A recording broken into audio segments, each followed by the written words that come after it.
Hello and welcome to Wrestling with Anime. I'm Paul. And I'm Dave. So Dave had me watch the first 5 episodes of Princess Tutu, and I had him watch All In. Yes. A fantastic pay-per-view from earlier this year. That's going to be horribly questioned today. Because, oh boy, all the things. But, save that for a bit, because we'll get started with Princess Tutu. Okay. So, I am going to try to remember the story of Princess Tutu. Alrighty. For the first 5 episodes. Okay. So we start off with the duck. No, I wouldn't say that. We start off with a man who died. Yeah, okay, so there's a cold open where it's like, okay, so this guy was writing this book, and he died, and it was a story about a prince that was fighting a crow or a raven. Mm-hmm. And then, because he died while writing the story never ended, and then it's hard to explain. It's a really interesting concept. And at that moment, I was like, I am 100% in. Interesting. Just with the cold opening and the idea of a storybook being morphed into reality and the two things kind of intertwining. 100% in on that concept. Awesome. What happened when the episode actually started? Okay, so we meet Duck. Yes. And yes, that's actually her name. Also because she is a duck. Yes. Quite apt. And when she does anything duck-like, she turns into a duck. It's kind of getting a little ahead of herself. With her specific character, if she believes in herself enough, Duck transforms into a girl. And she's a girl that goes to a ballerina school and she's doing girl things. But if she does any sort of duck-related thing, she turns back into a duck. Yeah. Okay. So we're at the school, we meet Duck, and she's at this school learning to be a ballerina because apparently she doesn't need a real education. Yeah. Because, fuck, learning math. I also throw it up to fairy tales. They don't bother explaining much. Yeah, no, it's clearly a fairy tale. Mm. And so basically she meets this guy, Mito? Mito, something like that? Mm-hmm. And, she's really into him, and, it's this whole thing, I don't even know how to it's hard to explain the story in a way that sounds rational. Well, it is a fairy tale. I don't think a lot of rational things kind of fit. So she has a teacher who is a cat. Yes. Who keeps threatening students to marry him. If they don't follow his rules and dance well as ballerinas. Okay, and then there's a chick in the school who's an anteater. Yes. Her name's Anteaterina? Yes. Yeah, okay. That happened. And then what all else happens? Oh, they find that they have to get the prince's heart back together, so they have to defeat these people that have a shard of it. But they never tell us how many shards there are, so this shit can go on forever. It can work as a pretty much series. Okay, so I think that's kind of the basic story, and then she goes and she defeats 3 or 4 of the folks that have the shards in the first 5 episodes. Yeah, within 5 episodes, she managed to collect 3 shards of the prince's heart. Oh, and there's this guy Fakir who's guarding or something the prince. We don't really know. We just know he's counted as kind of a friend, and supposedly, despite the fact that he's definitely a dick and does a whole lot of dickish things, he's supposedly doing it to protect Mito the prince. Yeah. Okay. So, Princess Tutu. Yes. So, like I said, the minute we start with the general concept of the show, I'm 100% on board. And then we meet Duck. And initially, I'm annoyed by her. Well, that's not too surprising. As soon as I saw that sort of character come up, it's like, I recognize this character. They have it in about 3,527 different animes. And it is annoying for all the particular reasons. It's annoying at first. I felt I can't say that I liked the show. Okay. But I can't say I hated it. So the basis of the characters and whatnot is something that annoys you, but the concept and everything that it kind of does with its characters is interesting? There's not even a character that really I hate. I'm I don't mind Duck. She grows on me after a while. Okay. And I'm okay, I also had to kind of, like, adjust my thinking on the show, because I'm like, oh, this is clearly aimed at, like, 10-year-olds. I'm younger audience. I'm assuming, like, this is aimed at kids. And I'm like, okay, she's going to appeal to them. She doesn't necessarily appeal to me, but for the target audience, makes sense. The cat teacher... Yes. I actually kind of liked. Interesting. I don't know, he's just funny. He made me laugh. I definitely sort of enjoyed him, but with his intro of threatening for people to marry him if they do anything wrong, I'm kind of like, oh, that just hits a whole bunch of different levels. But he's a cat, and does cat-like things to... And it's totally in line with, like, fairy tales. Very like, true. It works within its concept, which is what I liked. Like, weird shit happens, but it's like, well, yeah, but weird shit happens in fairy tales. One of her enemies in one of the episodes is a lamp. Yeah, that does happen. And another is, like, a ghost, and there's, like, also... And she defeats people through dance. Through dancing! You can't really take it seriously. But you kind of can, because it presents itself really well. I actually, like... I think if this were a movie, I would really like it. Okay. I don't think I would ever watch 26 episodes of it. Radios. There is one particular character that we've kind of been avoiding, but it hasn't really been introduced too much within most of the episodes. What do you think of Drosselmeyer, the gentleman that discusses with Duck and sort of gives the basis of how her power works as Princess Tutu? And I'm not exactly sure since I haven't run through, but most likely he's the author as a ghost watching most of these events. He specifically says in one of the episodes that he's the writer. Oh, okay. The design is great. Oh, yeah? The design is amazing. I can't really say what I feel about his character, because we don't get a lot of time with him. Okay. But he's got these cool little interstitials kind of in the middle of episodes where he's like, what are you going to do now, Princess Tutu? And it's great. This kind of brought me back to watching things like Power Rangers and other episodes of the like, where it's a Monster of the Week type of show where a problem arises, the hero comes in to fix the problem, and the story kind of advances from there.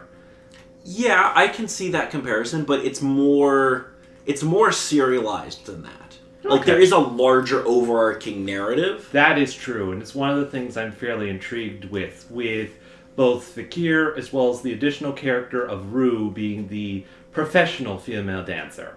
Is she, or is she just like a more advanced student? More advanced student, okay. With that sort of case, but it's case of she's a bit like Maito when we first meet her, not really having too much to her character, but then the layers start to peel back and you start to see a bit of questioning, wanting to find out more, a bit of questioning for now, but it's one of the characters that I was actually spoiled about for the story, but with a lot of its inspiration coming from theater and other famous ballerina performances, she's going to be known as the Black Swan within this series. Okay. Coming from, I believe it's Swan Lake for the actual show. Okay.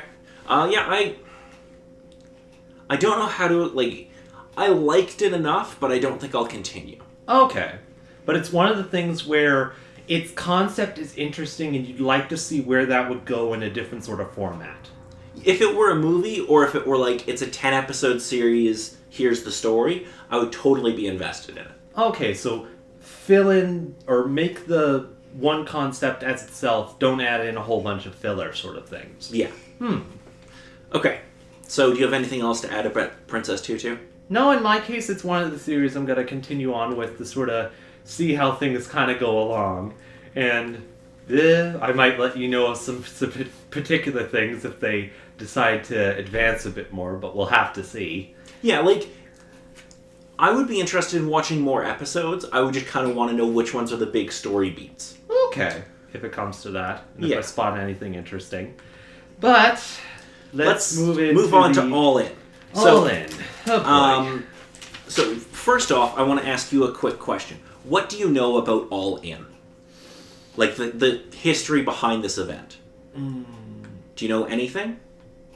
Nothing that I can specifically recall. A couple of the particular wrestlers, and from discussions that were going on, saying that it was a decent event that sort of going on, but the most I sort of got was it's something that typically sort of happened every couple of years, but yeah. No. So All In is the first non-WWE or WCW event before WCW went out of business since 1993 to sell over 10,000 tickets in the U.S.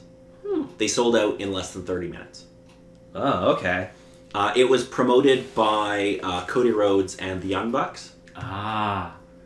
Basically, there was a fan tweeted Dave Meltzer, and if you don't know who Dave Meltzer is, he is like a wrestling journalist, like the most famous wrestling journalist ever. Okay. And they asked him, do you think Ring of Honor could sell 10,000 tickets? And he's like, not in the next 10 years. Cody Rhodes sees this tweet, and he's like, I'll take that bet. And he got Matt and Nick Jackson on board, and they created All In. Okay. Off of that. And it was basically them just being like, let's put together a show with all of our friends. And it worked. And let's promote it basically solely on YouTube and Twitter. Oh, yeah. If they took any of those sort of particular routes, that does not surprise me. Well, because they do a YouTube show called Being the Elite, which is basically became a promotional vehicle for All In. That's basically where a lot of the storyline development happened before the event. Suddenly, that one particular part doesn't surprise me, but you'll probably still have to explain it. Oh boy, I still have my issues with it, but we'll get to that. Okay, so I did not have you watch All In 0 Hour, which was the pre-show that they did, which was available on WGN America. Which was kind of a big deal because that's a fairly big network in the States that was doing a lead-in for this event that was just kind of put together by, like, there's no major backing behind them, it's just these three guys. Yeah.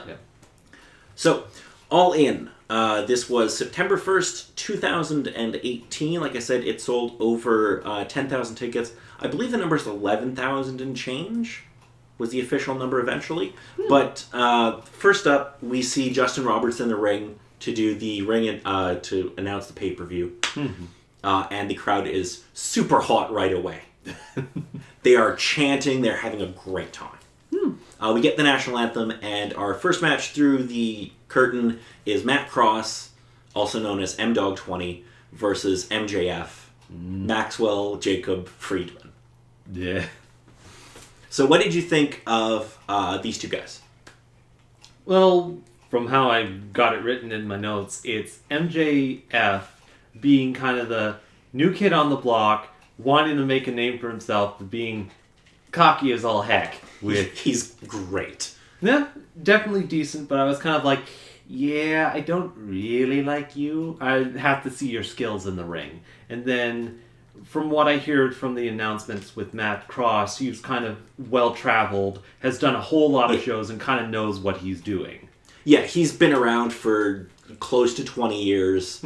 He's, worked in Japan, Mexico, pretty much everywhere. There's a great Don Callis line right before the match where he's like, this is a meritocracy, talent always comes out on top. And I'm like, the fuck have you been smoking? Since when in this business does talent determine your push? Fucking hell. So, with your particular comment about just a bunch of friends getting these particular things together, this match is a bit of a showcase of that. I'm not sure if it's just how they were asked to do it or all that sort of stuff, but all the silly posing, all the particular stuff they decided to do in the match, and you dislike anime with watching all this?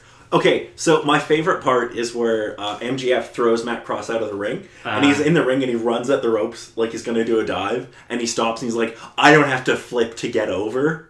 I'm like, bravo, that is great. That is such good heat. He's making the crowd hate him, and he's not having to take a bump. He doesn't have to do anything. He just has to say one line. And the crowd's like, boo, you motherfucker. No, in my case, it's like, okay, now you're just teasing things. You're either going to do the thing or be a cocky jerk in a different way, because you just being a jerk. But no, as it kind of sits, that definitely worked, and I was with that sort of mindset when he did that. Just, really? Yeah, MJF has a huge upside if he ever goes to WWE. He is such a good character and so good at performing that character. His ring work doesn't have to be great. And, like, I'm not saying he's terrible. He's not. He's pretty good. He has some skill. But, like, he's such a good character, he could have a huge career. Mm-hmm. He does a hammerlock powerbomb, which is a move that more people should do because, fuck, it looks good. Yeah. I did actually make a notes of a couple of particular moves with the shooting star that happened in there. The shooting star press is really nice. Mm-hmm. Matt Cross does a great one. That's what he ends up winning with.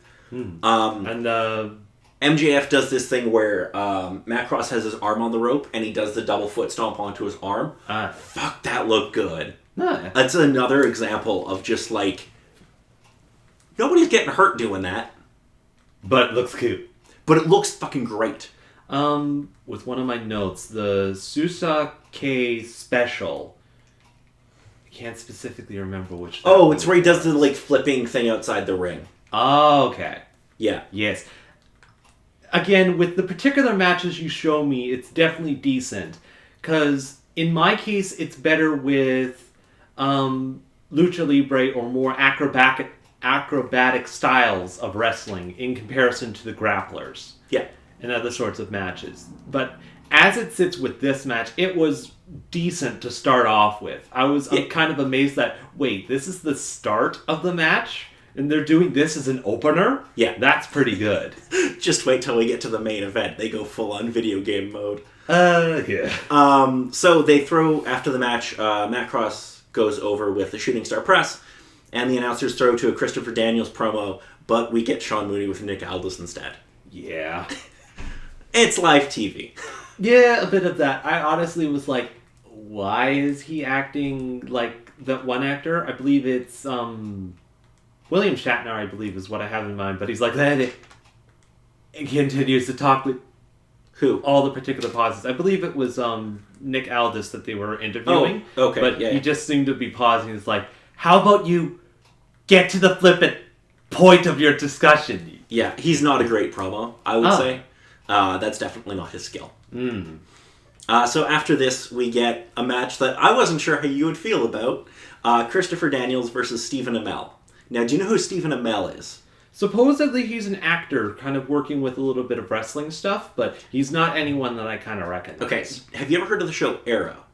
Oh, yes, with Arrow. I've heard of it, haven't watched too much of it, He's Green Arrow. He's Green Arrow. Okay, specifically Green Arrow. Okay. That probably would be hard, because I think they kind of have him in the hood and a mask with most of his appearances on the show. Yeah. So...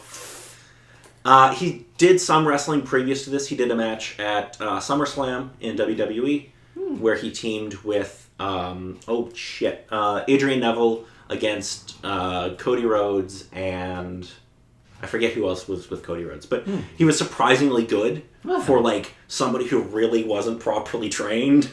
Okay. He also did a tag match in ROH prior to this. But this was his first singles match. Okay. And, I mean, putting him in with Christopher Daniels is a great choice, because Daniels has been around forever, and he's really fucking good. So, Jerry Lynn is our guest referee, which I know means nothing to you, but I marked out for. No, I made a note, since they're kind of like, this guy's reffing! It's like, okay. The whole reffing show. Okay, so my first note after that is nobody kicks out of the Falcon Arrow. It's a reference you won't get. Yeah, no. It's a PWG thing. Pro Wrestling Gorilla. Yeah. It does not involve actual gorillas. Not everything is about gorillas, Paul. So, about halfway into the match, Amell hits a pretty nice coast-to-coast. No. I mean, Daniels kind of has to lean into it a little bit. So, you know when Amell's on the rope and he does the drop kick? I do remember kind of seeing that. He's kind of like, whoop, make sure we get some contact there. Amell elbow drops through the table on the outside that he set up. Oh, yeah. Which bravo to him for taking that bump. Because, I mean, this is, he would have been in the middle of shooting era at this point. Yeah. Like, he probably shouldn't have been taking that bump. He also reverses out of an angel's wings, which is kind of a big deal. Yeah, everyone was kind of, oh my gosh, how did he do that? And it looks good. Like, when he does moves, granted, they're not giving him anything too terribly difficult to do, but it all looks good. Yeah. Again, it's one of the matches that, with everything they kind of do, storyline I could sort of follow along with it, and just everything that they decided to do, it looked good for what they did, but it was kind of like, it's kind of a case with working with an actor, so I'm not so sure how far it's kind of him being leaded on by the main person for what he's doing, and how much is kind of his experience. Oh, I mean, Christopher Daniels is leading him by the hand. Okay. But, I mean, you still have to be able to do your part, right? And Amel does it well enough. Like, this match could have been shit with somebody else. Oh. Like, Christopher Daniels is really talented, but if you put him in there with a fucking broom... There's only so much you can do. Yeah, I mean, Amel still has to carry his end, and I think he does fairly well. Daniels hits the best moonsault ever and goes over, which is a great name for a move. I just love that. It's a little springboard moonsault he does. It's such a cool move. And then they have like they celebrate at the end, and it's like, yay, we're not actually angry at each other. Yeah, just had a good clean match.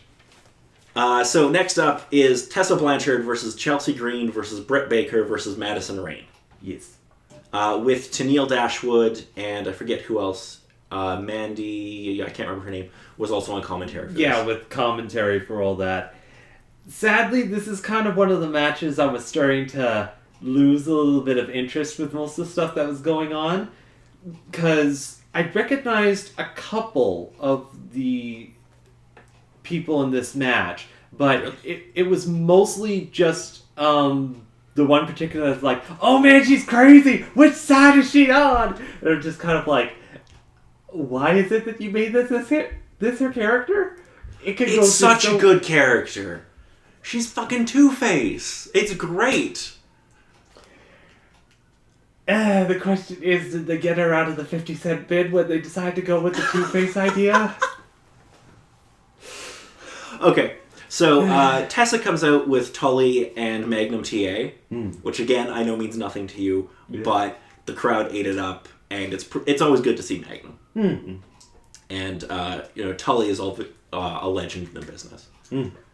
Member of the Four Horsemen. Yes, that one specifically, I was kind of like, okay, this one supposedly has some history behind her. Yeah, and I mean, she obviously has a bright future. Maybe not in terms of her gimmick, because there's kind of no gimmick. Yeah, but it's just kind of, you have history. You have a bit of skill, but it's mostly just history. Well, what did you really do? She's pretty talented, and she's pretty strong, like, especially for her size. Like, she does some pretty impressive shit. Chelsea Green is clearly the one with the most upside in WWE. Like, her character is just so good that her ring work doesn't, again, have to be great, but she's still pretty good. No. So, I forget who it is, but somebody hits a Canadian Destroyer, which is the flipping pile driver. Yes. And I'm like, nobody should ever kick out of that move. Okay. It's kind of a case of, I'm not sure if it's this match or the next match, but there's certain things where things look amazing and impressive, and you think they'd be out, but they just kind of break out of it, and you're kind of like, really? Yeah, no, I hate anybody kicking out of the Canadian Destroyer because, like, if somebody legitimately did that, and I hate this argument, but your neck would be broken. It's why I hate anybody kicking out of pile drivers or moves like that, because it's like, okay, I shouldn't say never, but, like, if it's the main event of WrestleMania, maybe. Maybe. But, like, on a random match, you should not be kicking out of a Canadian Destroyer. Like, that should be, no questions asked, that is the end. Okay. Unless somebody breaks it up. Okay. But yeah, nobody should kick out of the Canadian Destroyer. I don't have a ton of notes on this, other than, like, all four of these ladies are quite talented. Now, as it was, aside from the gimmick and kind of being like, Okay. But like, it was amazing with most everything that they did. The handshake and stuff is so good, where one side for it wants to... And then, no! Yes. Like, that's so good. Mm-hmm. So Tessa goes over after kind of a fucked up finish. Like, she's got the pin and it looks like somebody's about to break it up and they're like, oh, fuck! Yeah, that one was a little close. It's like, yeah, I didn't exactly pay too much attention. Was that the end, or is there going to be issue, or... Yeah. Oh, no, supposedly it's fine. All right. It looked like somebody was like, oh, shit, I forgot we were going home there. Okay. Like I said, Tessa obviously has a bright future, partially based on just who she's related to, but also because of her own skill. No. So then we get a hype video for Cody versus Aldis. Yeah. I thought it was like fairly well done, especially considering, again, they don't have a huge promotion backing them or anything here. Mm-hmm. So next we have the American Nightmare Cody Rhodes versus Nick Aldis for the NWA World Championship. Yes. So, the entrance. The entrances are so fucking good. So, basically what happens is we start backstage with the guys. Like, Cody Rhodes comes out and he's got, like, Diamond Dallas Page, Glacier, Tommy Dreamer, his wife Brandy's there, and their dog Pharaoh. Yes. I love that. I love Cody coming out and he's flanked by, like, you know, Tommy Dreamer, Diamond Dallas Page, Glacier. Like, it's such a cool idea that I wish WWE did more of, or other promotions would do more of. This idea of, like, these are the guys Cody's been training with. Okay. These are the guys he's been learning from. Okay. Like, these kind of, like, really important people to the business. And then, like, Pharaoh gets a huge pop as soon as he gets on camera. They actually were doing, in addition to All In, they did this thing called StarCast. Oh, okay. Which is kind of like a meet and greet, and there was a bunch of podcasts and all sorts of stuff. And they had a meet and greet where you could meet Pharaoh, and that sold out, which I think is great. And then Nick Aldis comes out, and he's flanked by Jeff Jarrett, Samuel Shaw, Sean Devari, and Tim Storm. Which, again, I just love that idea. Okay, just having that group of people showing your team behind you as you're going into the match. It's very UFC. It's very, like, MMA. But I love doing... Don't do it for every match. No. But for if you have, like, a main event world title going on... Something bigger. Go for that. Yes! Do this more! I questioned the dog, though, with Cody and all the things that were going in. Because just seeing with the dog, he looked scared. And if that guy did not have him on the leash, he'd be gone. And I'm just like... It somewhat works. I questioned why they needed to go the extra bit with bringing the dog, but okay. Well, I mean, the dog did get a massive pop. I mean, it's pretty great. So, what did you think of this match?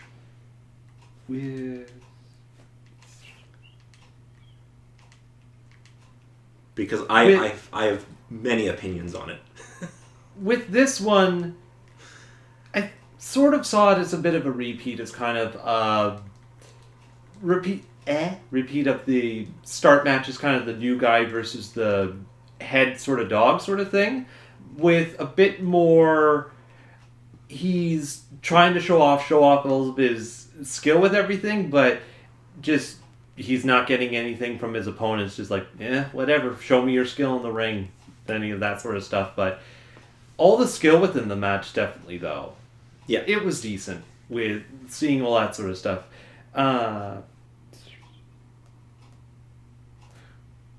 Okay. Oh, with this one I believe with her coming out, with her getting in the way of the match. We'll get to that in a minute. That was definitely sort of interesting story of things. I hate that. Oh, okay. But we'll get to that in a minute. So, Cody gets knocked out on the outside. Yeah. Totally not an excuse for him to blade. Totally not. All this stupid stuff. Ugh. But DDP comes out, and he gets a massive pop after he gives a diamond cutter to Davari. Yes. Which I love, because, again, it's such a cheap pop, but it's so good. I love it. So, yes, I really hate Aldis giving the elbow drop to Brandy. I get that you need away from Cody. So, okay, when you're selling, there's how it was always explained to me is there's like 3 levels. Oh. Right? So there's registering, which means like if you punch me, I react and I sell the punch. Okay. Selling, which means like you punch me and maybe I like sell it a bit more. Okay. And then there's dying, which is basically like you hit me and I hit the canvas and I'm down for a couple of seconds. Okay. Right? You always can go down to the next level, right? To make it more serious, but to go up you need something like, let's say your opponent spits on you, that would allow you to go up and register less pain. Oh, it's kind of like how the psychology is meant to work. Okay. And I get that you need a way for Cody to go from like dying to just selling. I just really hate involving Brandy in it. Oh, okay. Adding an additional person to the story. It's not even that. It's just like, first off, it's the way it's done. So she covers Cody, and then Aldous does the elbow drop off the top rope. It gets fucked up because I don't know if she like covers Cody too soon or if Aldous jumped late. But either way, it makes Aldous look like a heel. Okay. Because if he had jumped and then she went to cover Cody, then Aldous, it's like, well, I didn't mean to. But the way it happens is she's already covering him and then he jumps, and he looks like an asshole. Yeah. That was definitely kind of the picture of it. It's like, oh, dude, you screwed up horribly. Yeah, I really hate any time I really hate any presentation of male on female violence like that. It never is gonna. Very rarely can you make that work. Yeah. It takes a very special talent to make that work. And I love that Cody doesn't win with his finish. He doesn't win with crossroads. He wins with like a roll up, or not a roll up, but like a victory roll. Okay. I love that. It's such it's a very Cody thing to do. Like where it's very like old school NWA. Okay. So what did you think of Cody getting the NWA title? Which is a title that you've probably never heard of. Well, mostly throughout this match, when Cody first sort of showed up, he has a history behind him, but is kind of gotten the title of American Nightmare for a reason, for all the particular stuff that he does. So I'm kind of like, yeah, I'm kind of shown not to like you. But then, with how everything sort of played out within the story, and again, I can somewhat understand from your point of view that with what happened to mess up Nick, it was just a case of, that wasn't great and you just screwed up. But just that little kind of push kind of assisted with making me feel, okay, Cody kind of made it through the match. He made it through. I feel good for him. But they also go out of their way to point out that, like, first off, this is a title that Dusty had.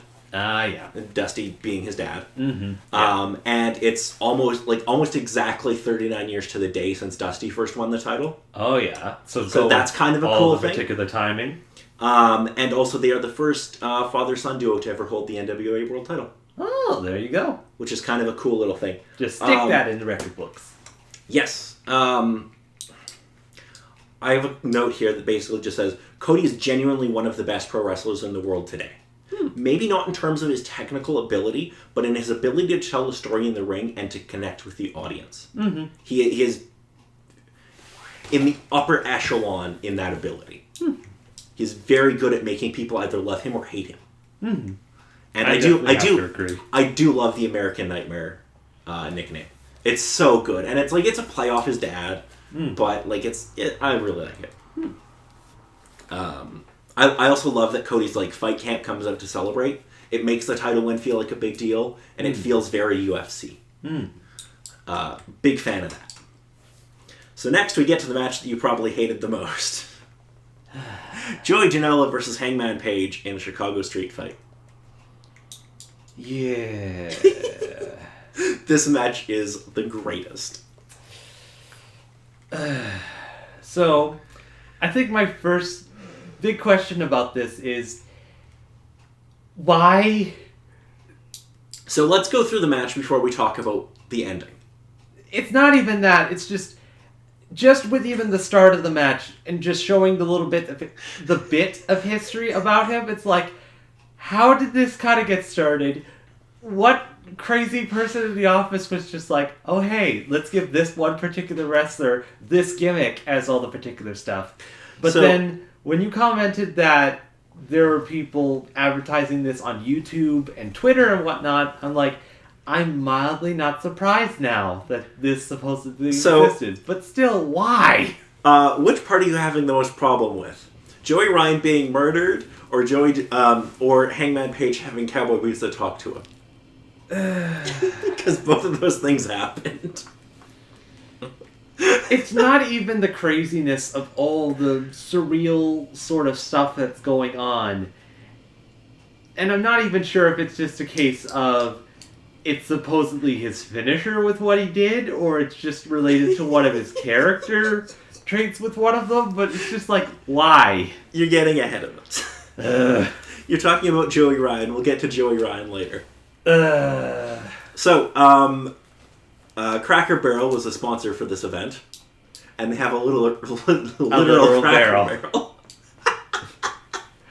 Which is 10 on 10 good. I guess if you're going to get something to sponsor a wrestling match, giving them an object to work with within the match kind of works. It's so good, and it's so dumb. I love it. It's perfect for wrestling.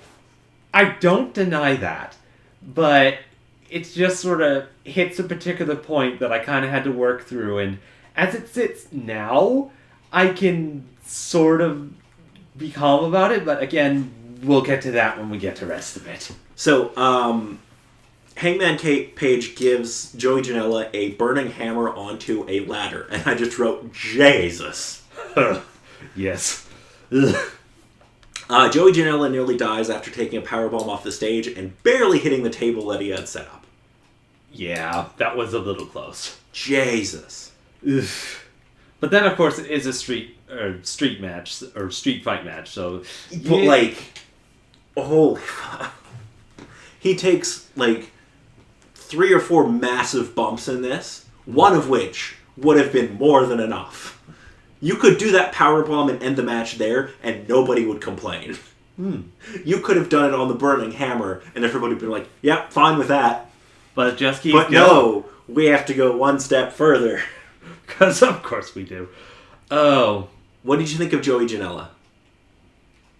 He's the crazy one, isn't he? He's the one taking all the bumps, yeah. Hangman Page is kind of like, this is great. It's a fucking day off. I just throw this fucker around for a while. And honestly, I don't mind that, just with his supposed character, just because there have been far too many of those particular ones that I just dislike tremendously, and it's just sort of,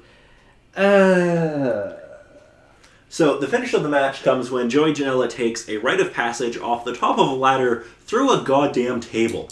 Yes. You could not pay me enough money to take that move.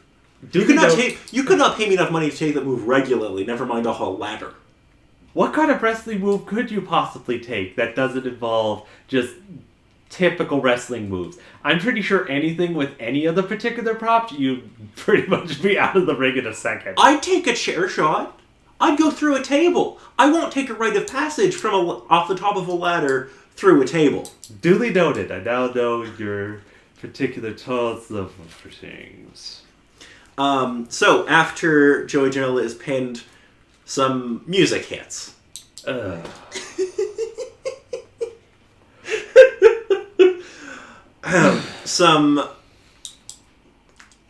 think it's organ music, which I can't specifically remember. It's just that one stupid thing that I can remember about this.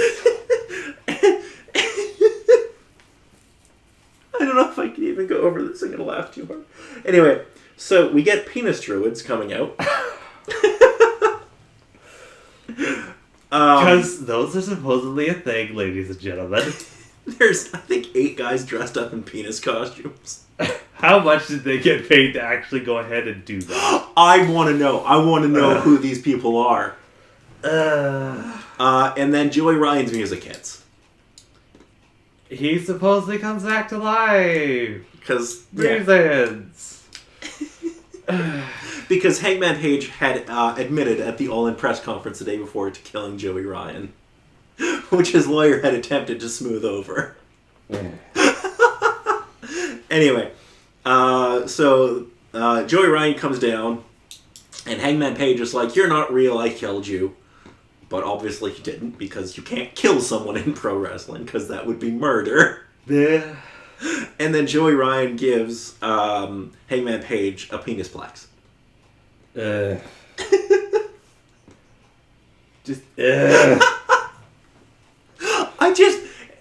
Okay, so what about this don't you like? The thing that I don't really like is how much this imitates anime in a certain respect. What do you mean? Every single bit of this redonkulous snot is what happens in just about any typical sort of anime show that you can think of. But that's surrealism in some cases. But I question, why would they go this route, or how far did they have to kind of go up on the level? How long has this wrestler had this character to get this supposed crazy... Joey Ryan? Go from there and just... Oh, he's been doing this character for like at least 5 years. And then just all the additional stuff. Is it just a case of him accepting the character that he was kind of given and just going all out with it? Or just like doing one last crazy hurrah for some sort of... I'm pretty sure this is his own creation. But just... Yeah. It's like, okay, here's the thing I don't think a lot of people understand about Joey Ryan. Joey Ryan will never be a world heavyweight champion with this gimmick. Yeah, no. But, it's one of the reworks that's most likely going to happen. But it's a case of... If I were booking a promotion and I wanted like mainstream appeal, I would book Joey Ryan as a guy in the middle of the show. Blech. Do you know why? Entertainment purposes? He's really funny. Entertainment purposes. And you have to look at wrestling as a variety show. You need your luchadors. You need your main eventers. And you need a comedy. And Joey Ryan provides that. He might not be your taste, but he's genuinely out there and the crowd are eating up everything he's doing, and he's funny. He has a place in the card, not as a main eventer. I think if you tweak the character, it could be a main event character. Like, if he went full on heel and he was just, like, really creepy and shit, could be a main event thing. Okay. I really like it, and then Joey Ryan gives Hangman Page the penisplex, and then the penis druids carry out Hangman Page, and the crowd chants "Rest in Penis." Because All In has the best crowd ever. I don't deny that in any sort of case, but it's a case of, if there's any particular argument to wrestling fans talking to other people of like, why is it that you don't like wrestling? They can simply bring up a clip of this guy being carried off by penis druids, and that would be enough to sort of say, that's why. It's one spot on a 4-hour card. True, but it's a spot enough that it would be justified enough for any stupid person to be like, wrestling is stupid and here's why. That's pretty much all my brain was shouting to me when I was watching through this thing. This was the basis of why it was I never watched wrestling when I was a super young kid, aside from the other particular reasons why I didn't watch wrestling when I was a super young kid. Okay. I totally disagree with that argument, because I think you can do it with any medium. But as it kind of sits now, and from what you kind of said, I understand that sort of premise of things.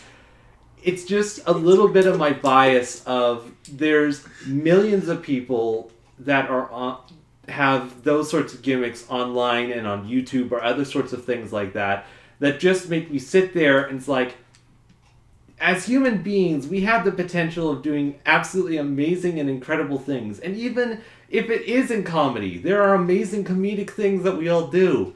And we go ahead and do this stupid stuff. Yeah, but because this is really funny.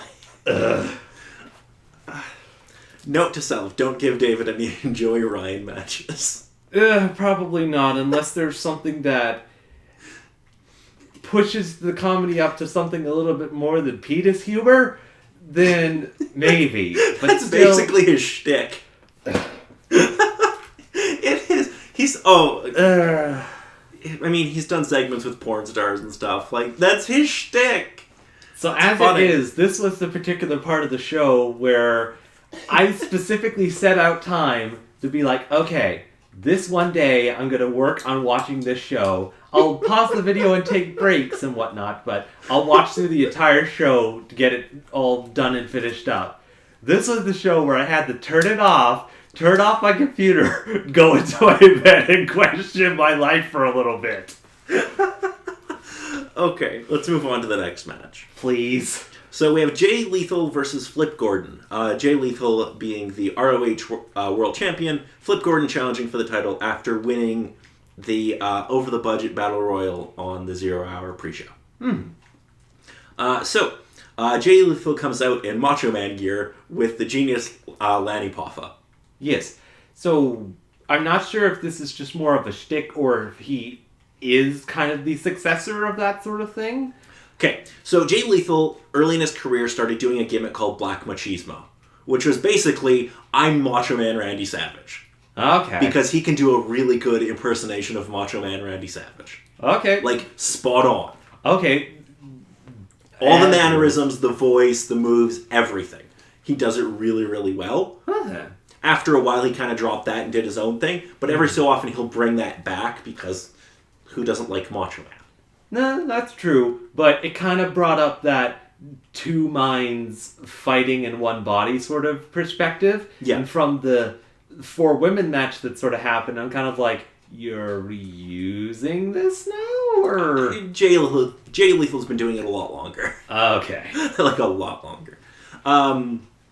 So, Lanny Poffo, you probably don't know, the genius. He was also more of a manager than a wrestler, really. He'd be most famous for writing his poems. Oh, no. I'm not really sure, but just with your look of saying that, it's just, ugh. Also, I want to reiterate, nobody kicks out of the Falcon era. Do they know? So I think this is a pretty fun match. Flip Gordon comes out with Randy Rhodes, because that's a storyline that they've been building on being the elite. Mm-hmm. Now, as it is with just everything about this match, Flip definitely sticks with his namesake. Yes, he does a lot of flips. A lot of flips. He does. Every flip you can imagine, he does. Yeah. Actually, I can't specifically remember from that match, but I think one of the particular jokes that came with it, with how the match was sort of going on, it's like, wow, he's doing so many flips. Wait, I question if he's flipped them off yet. Whether or not he did, I'm not sure. I can't remember. So Lethal goes over with the Lethal Injection, which is a really cool-looking move. And then Bully Ray comes out and attacks both of them. Goddamn Bully. Did you recognize Bully Ray? Because you might. Yeah, it's nothing that I specifically knew. Okay. It's just a guy came running out. He was supposedly a thing, and bully, and it's like, oh, okay, that's his character. He bullies people. So, do you have any recollection of a tag team known as the Dudley Boys? Name rings a bell, can't remember too many specifics about it. Okay, so this is Bubba Ray Dudley. Okay.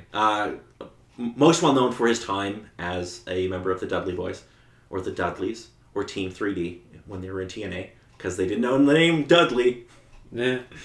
Arguably one of the most famous tag team wrestlers ever. Okay. Kind of has had a second life as a singles performer in TNA and then moving over to ROH. Okay. Fantastic promo. Anytime he gets the microphone, it's... The man can start a riot. Duly noted. I will not repeat some of the things he has said on a microphone in the ECW arena. Duly noted. Thing to research. Don't research that. Oh, just like the other person not to bother researching. Well, yeah. And Colt Cabana comes out to make the save. Yes. Are you're not familiar with Colt Cabana, are you? Again, not that I can specifically recall. Okay. Just kind of a case of supposedly he's a rival, or someone come out to basically save him of some sort? Colt Cabana is from Chicago, so he gets a big pop from being a hometown boy. Yeah. He's also he's more of a comedy guy. Oh, okay. More of a comedy wrestler. But But yeah, he's just kind of one of those guys that they put out there because they're in Chicago, and Colt Cabana's a pretty talented guy, but he's also a really good sense of humor and does some pretty funny stuff. He had a really good run in Chikara, which is a great company that everybody should check out. Because Chikara is great Saturday morning wrestling. Let's move on to Kenny Omega versus Penta El Zero. So obviously you've seen Kenny Omega before. You hadn't seen Penta El Zero. Nah, not with Zero. What did you think of Penta? He kind of only has a couple shticks, and that's about it. It's interesting, but it's a case of, he does that thing! He does that thing again! It's just like, got anything else? Or is this all to expect? Ciedo Miedo. No fear. Yeah. It's a great little thing that he does. No, it's true, but it's kind of a point of... And he's got a really cool mask. No, that's definitely true, with the masks that I saw there, because if I remember right, I have a thing to question about the next couple that are coming up. So, what did you think of this match? Because, I mean, I know you've enjoyed Kenny Omega matches in the past. Yeah. With most everything that happened within this match, it was definitely good with everything that happened with it, but it seemed just a little bit silly, especially with how Kenny kind of started things out, but mostly it was kind of Penta with just sort of like, no fear. It's like, yay, you have no fear. Could you actually get back to the match now? So Penta would be most well known for his time in Lucha Underground, at least to like Western audiences. Pretty big star in Mexico. Okay. But definitely well known for being in Lucha Underground and being just such a good character there. He did this whole shtick for like basically all of season 1, he would just go around breaking people's arms.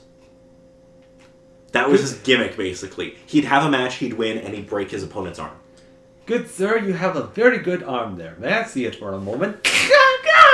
He was doing it in service to his master, who's unveiled at the end of the season. But it was such a good character to get over, like his arm breaker and everything. Okay. Yeah, he a great little run in Lucha Underground. And Kenny Omega, IWGP World Champion. Do you know what the IWGP stands for? No. I think we've gone over this once before. International, but it's been a while. International Wrestling Grand Prix. It is the title for New Japan Pro Wrestling. So Kenny goes over after a really fun back and forth match, but fuck did they use that package pile driver a lot. Yeah. I really dislike that. It's my same problem with the Canadian Destroyer. You should, especially when it hits it on the fucking apron. You should not kick out of that. Like, legitimately, if you're doing that move on the apron, because, like, that is legitimately the hardest part of the ring, that should be, like, you're out for 6 months. Like, you should not be kicking out of that move. They most likely need an anatomy lesson of what happens when you move the neck in certain ways. Yeah, Kenny Omega is a great wrestler. Penta El Zero is a great wrestler. I just wish guys would stop doing moves like that and kicking out of them. Because it devalues that move. Because, like, if you kick out of it when you hit it on the ring apron, how the fuck are you going to pin anybody with it if you hit it regularly? And even worse, it's the case of how extreme does a move have to be before it's something Yeah, exactly. Oh, you did this to me? Okay, I guess I'm out. Where it's a case of either selling it or literally that happens to you and you're literally out of the match for that amount of time. Yeah, and like, yeah, I really dislike anybody kicking out of pile drivers or like, especially a package pile driver like that. Like, you should be like that. You get hit with that, you're done for 6 months. Like, I'll go take some time off, kind of thing. But after the match, the lights go out. And, well, it's live TV. They're trying to cover, obviously, because they know this is going to happen. But they're like, hey, it's live TV. It's the first time we've ever done this. Things are going to happen. And then when the lights come back on, there is a rather Chris Jericho-shaped individual laying in Penta's gear in the ring. Yeah. Everybody knows it's Chris Jericho the minute they see his arm, because he's got the tattoo. Yeah. And he attacks Kenny. What did you think of this? Because I don't know if you like this or hate this. I guess in a way it's definitely an interesting sort of way to do it. With honestly how much this sort of thing's kind of been happening with the couple things I've been seeing over the last couple weeks. It's like, is this just now a thing where they just knock out the lights? It's like, oh man, what's happening? That happens a lot in pro wrestling. Duly noted. Like, that's a gimmick they're going to go back to a lot. Well, it's kind of an easy way to switch things out or do certain things like that. Give a fancy reveal for things, but yeah, in some cases, in my case, I've just seen it far too many times in this span of time of watching the show. It's just like... Yeah, look, there are two major ways to get someone over really quickly in pro wrestling. One, have them appear out of nowhere in the dark. Two, they come out of a box. That's not a joke, that shit happens. Nah, I wouldn't be surprised. The box thing works out decent. Chainsaw Charlie cut his way out of a box with a chainsaw. Duly noted. That happened. Duly noted. Anyway, so let's move on to Marty Scurll versus Kazuchika Okada. Ah, yes. So again, you would be familiar with Okada. Yes, having very seen his familiar. matches. Marty Scurll, what do you think of him? The villain. He a villain. Oh man, he a villain. Yes. So, Marty Scurll does this thing with the fingers. Oh yes, the interview in the back just before coming Well, out. and he does it in the match too. Yeah, in the match as well, but just like handing it all this shouting and saying, "Oh man, look at that finger!" Yes. What do you think of that? Like the finger manipulation, like breaking the fingers and kind of thing. What did fingers do to him in the past? I love it. It's very William Regal, Okay. and I know that's a name that probably doesn't ring any bells for you. Yeah, but no. William Regal's whole idea with wrestling was it's easier for the audience to sympathize with something they've experienced. Right? Okay. So, if I'm a wrestler and I give Justin a headlock and I give him a noogie, the audience is going to respond to that immediately. Why not an example? Just because you're right here. Okay. Or like, if like you do something where like you bend somebody's finger. Like everybody's done like jammed their finger on something. They know what that feels like. Okay. So the audience can sympathize with that more than they can like a German suplex because you've never been German suplexed. And if you have, we gotta question what sort of things you've done in your life, but... Yeah, so I really like Marty Scurll do because again, that is such a simple thing that will get over, and nobody's taking a bump. Nobody's getting hurt doing that. Right. Interesting. Scurll also just has a great gimmick. I love like his whole entrance gear with the mask and like the big coat and everything. It's so good. He could make millions if he ever goes to WWE just in merch sales. It's such a good character. And the music is great. Like, the whole presentation is so good. No, that's definitely true, but it's with both of them, especially with Okada kind of coming out, showing off his style of things. Yeah, and he has the Okada dollars, and that's a great presentation as well. Like, Okada's, like, literally the biggest star in Japan. Like, and there's a reason for that. He is very fucking good. So, what did you think of this match? The match turned out pretty good, but god damn it. God bloody damn it, that villain stole the Rainmaker! Oh, Marty Scurll's reversal of the Rainmaker is, like, my favorite thing ever. Like, Okada's got him about to hit the Rainmaker and he does the 205 thing. Okay. Which is a reference you might not get. I know of the number sequence, but I'm not sure specifically. So 205 is a reference to 205 Live. It's a WWE show where they basically put all their cruiserweights of people that, we signed him, we gotta find something for him to fucking do. And it's like, like Marty, if you ever go there, you're getting stuck there. And it's just kind of like a fuck you, and then he just grabs his fingers and does the snap thing. I love that. It's so good. I think this is really just like a coming out party for Scurll. Like, prior to this, granted, I don't watch a ton of New Japan, but Marty Scurll was always a guy to me, like, he's got a great gimmick, he's a good talker, not too sure if he's a great wrestler. This was kind of that moment where I'm like, okay, Marty Scurll is a great wrestler. Yeah! And I mean, like, sure, he's in the ring with Okada, who is genuinely one of the best in-ring performers of the generation, but Marty Scurll holds his own. Yeah. Like, he looks really good in this match, and I just think it's a great coming out party for him. So what did you think? No, with most everything that happened within the match, despite the fact that as soon as I kind of get an idea of either they show this person as the good guy and show this guy as the villain, or I know some particular person facing someone I'm not completely sure of, I kind of have my biases set. But despite being called the villain, I can kind of appreciate the things that Marty kind of does within this match, and he manages through some things, but no, as it kind of is, he definitely was good within this match. Yeah, he's fantastic in it, I think. Okada also, as usual, is great. Oh, Okada is amazing. Yeah. It's a fantastic match. If you haven't seen it, go see it. Highest of recommendations.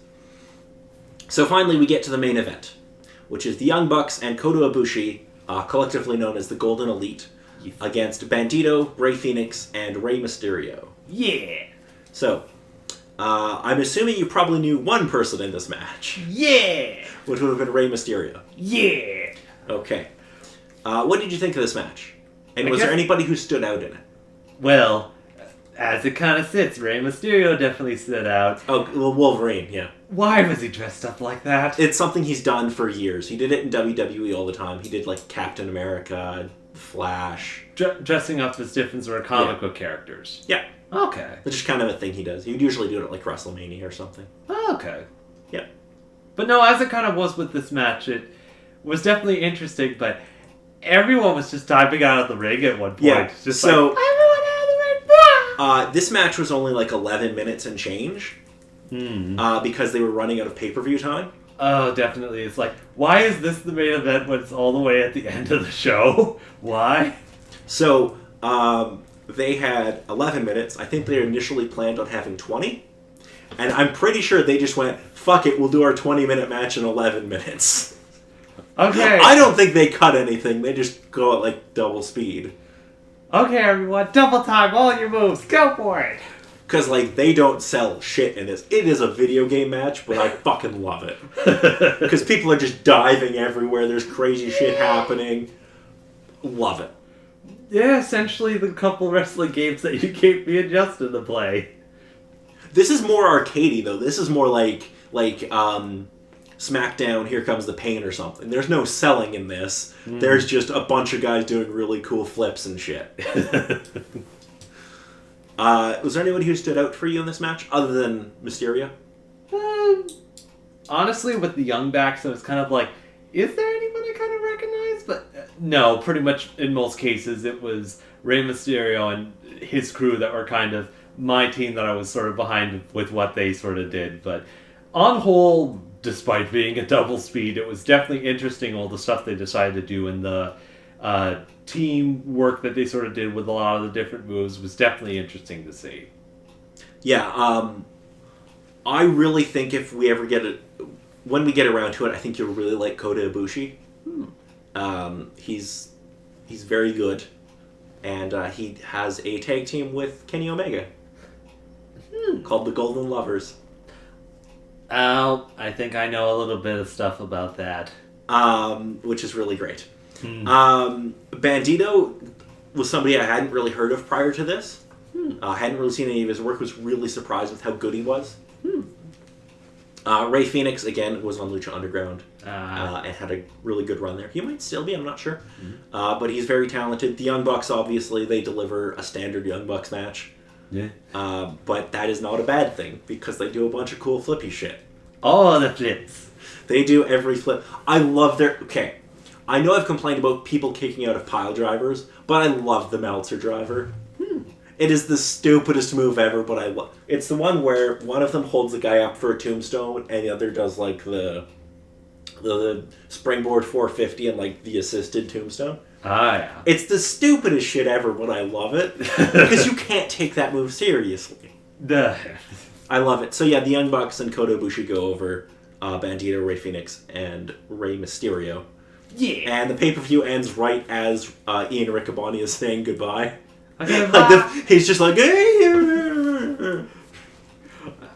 okay, see all the rest of you. Bye. Yeah, he gets cut off mid-sentence.